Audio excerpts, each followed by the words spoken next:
খেজুরের একটা ছোট বীজ বাতাসে ভেসে এসে পড়ল মরুভূমির গরম বালিতে। তপ্ত রোদে শুকিয়ে যেতে লাগল সে। তৃষ্ণায় কাঁপছে ছোট্ট সেই প্রাণ। ঠিক তখনই এক দয়ালু উট এসে দাঁড়ালো পাশে। নিজের মুখ থেকে কয়েক ফোঁটা পানি ফেলে দিল বীজের ওপর। বালির বুক ভিজে উঠল, আর সেই বীজটিও যেন নতুন প্রাণ পেল। দিন যায়, সময় চলে।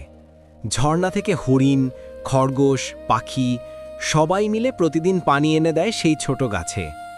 মরুভূমির বুকে জন্ম নেয় ভালোবাসা, একতার গল্প। বছরের পর বছর কেটে যায়। ছোট্ট অঙ্কুর এখন হয়ে উঠেছে এক বিশাল খেজুর গাছ। তার ছায়ায় প্রাণীরা আশ্রয় নেয়। তাদের হাসিতে মুখার থাকে পুরো মরুভূমি। কিন্তু একদিন এক মানুষ আসে হাতে কুঠার নিয়ে। সে গাছটিকে কেটে ফেলে। সব প্রাণী ভয়ে পালায়। উট তাকিয়ে থাকে নিঃশব্দে।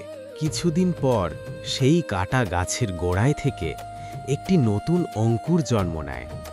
মরুভূমির বুকে আবার ফুটে ওঠে নতুন জীবন।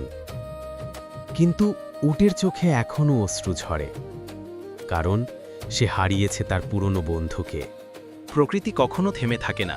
ভালোবাসা থাকলে জীবন আবার ফিরে আসে, নতুন রূপে, নতুন আলোয়।